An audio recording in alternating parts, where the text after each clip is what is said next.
최근 북한과 일본 간의 대화 추진 동향이 나타나고 있습니다. 북한과 일본 최고위급이 관계 개선 메시지를 주고받고 정상회담 카드까지 띄우는 등 북일 간의 깜짝 회담 성사 가능성이 제기되고 있습니다. 지난달 5일 김정은 위원장이 기시다 총리에게 이례적으로 지진 위로 전문을 전달했고요.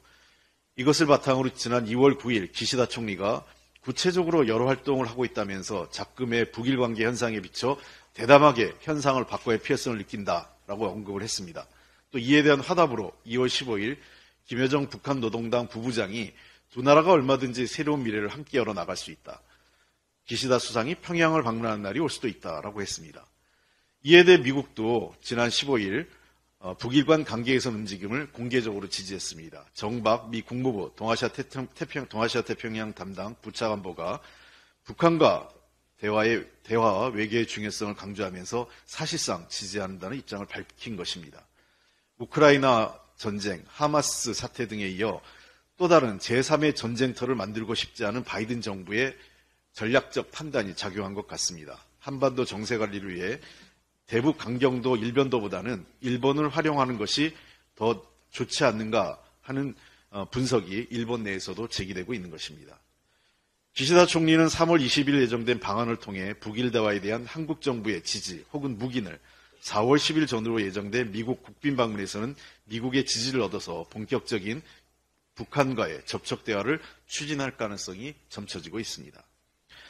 북한은 현재 국제사회와 고립돼 있고 남북대화도 단절돼 있습니다. 우리 정부는 북한의 형제국인 쿠바와 65년 만에 수교를 했습니다. 아주 잘한 일입니다. 이것은 노태우 정부의 북방정책 이후에 여야를 떠나서 진보 보수 정부를 떠나서 모든 정부가 일관되게 쿠바와의 국교관계 수립을 해서 노력해 왔는데 그 결실을 윤석열 정부가 맺은 것입니다. 아주 잘한 일이라고 생각을 합니다.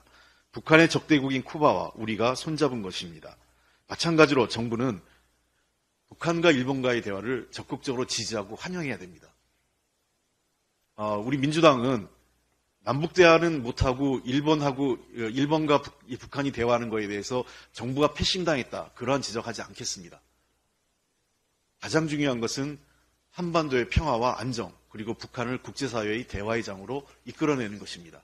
지금 단계에서는 일본이 할 수 있다면 일본과 손잡고 지혜를 모아서 북한을 대화의 테이블로 나오게 만드는 것이 가장 중요한 과제입니다.